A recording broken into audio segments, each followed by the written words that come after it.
Pete Townshend, pleasure to meet you. How did it feel playing out there tonight? It's always good to play at the Albert Hall. It'd been nice for me to do Prince's Trust again. You know, I kicked it off in '82, did another one in '83, another one in '96, and then really long hiatus. So it's nice to be back doing it. And it kind of feels like a good time to be doing it without getting too po-faced about it all. You know, times are hard for young people now, getting worse. And I think the Trust does help individuals. So although it's not going to do much for the general kind of scenario, it's not going to, you know, change very much for you know, young people at large, but individuals will get help, and that's what's so focused about the Trust, is they've enough volunteers, I think, to take time to make sure that individuals, young people, get what they really need.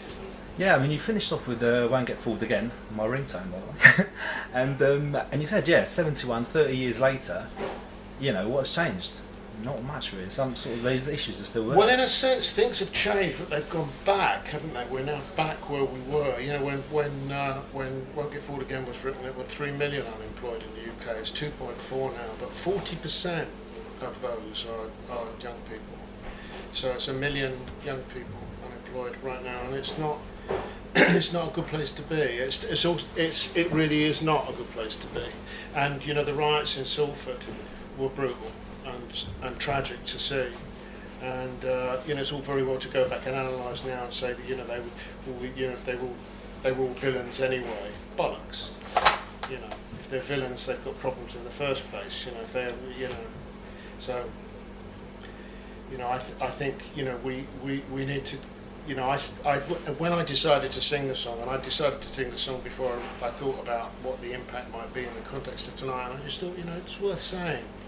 You know, this is when in 1969 I produced a song by a mate of mine called John Keane. He was a drummer, he'd been in a few bands. He was driving me around at the time to Who gigs, and he wrote this song called Revolution, which was actually a song called Something in the Air. Get out the arms and ammo, we're going to blast our way through here, get out, you know, blah blah blah blah, because there's something in the air, and you know it's wrong, you know, da da da da da da. And it feels like that now. It feels as though there's a mood that not of entirely of anger, not entirely of frustration.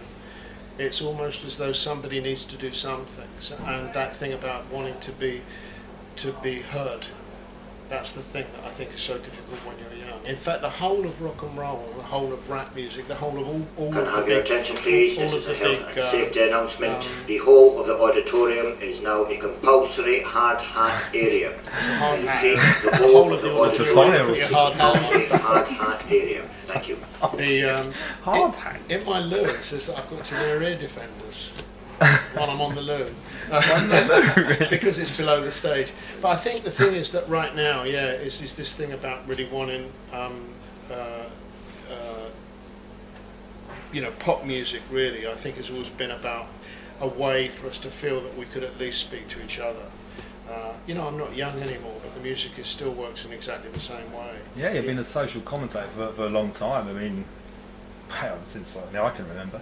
But anyway, just getting away from that for a second. What's a sort of a piece of music that you're most proud of, and most want to be remembered for? Well, I think you know, I spent a good part of this year, maybe 6 months, doing a director's cut of Quadrophenia, and I do love that. I love it because it's the only thing the Who have ever done that I've had complete control of. And you know, I wrote it all myself, I produced it all myself, and I was so pleased with the way that it came out. But I was also pleased at the time because it was recorded in '73, but it was about 60, 64, 65. So it was an effort, in a sense, to reconnect the Who were kind of getting a bit lost, actually, in prog rock land, reconnect us with our mod roots.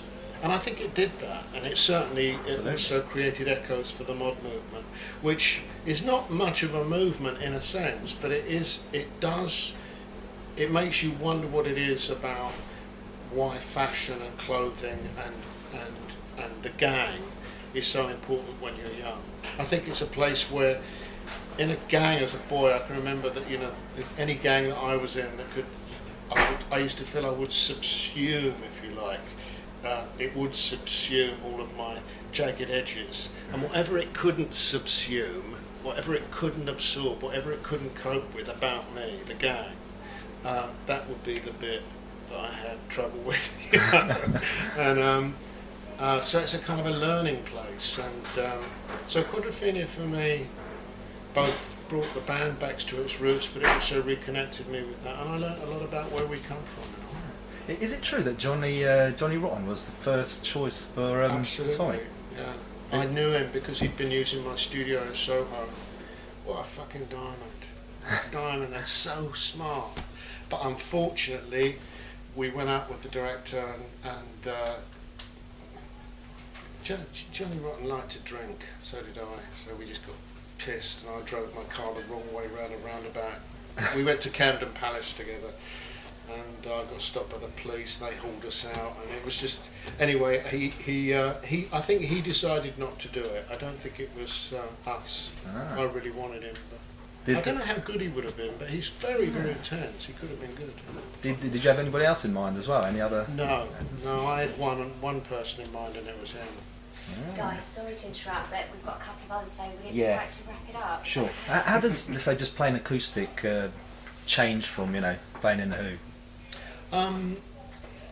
It's great. I love it. Because I write the songs on acoustic or piano, so although they're kind of glorified when you do it with a big rock band, it's nice to go back to the way that they feel. And playing acoustic at somewhere like the Royal Albert Hall is wonderful, because the acoustic is designed, the acoustics of the hall is designed for acoustic music, so I love it. And I enjoyed it tonight. And I'm not crazy about performing, but it's lovely to do it tonight. Great Well, it was a pleasure for all of us, definitely. Thank you. Thank you very much indeed. It's God bless. great to meet you.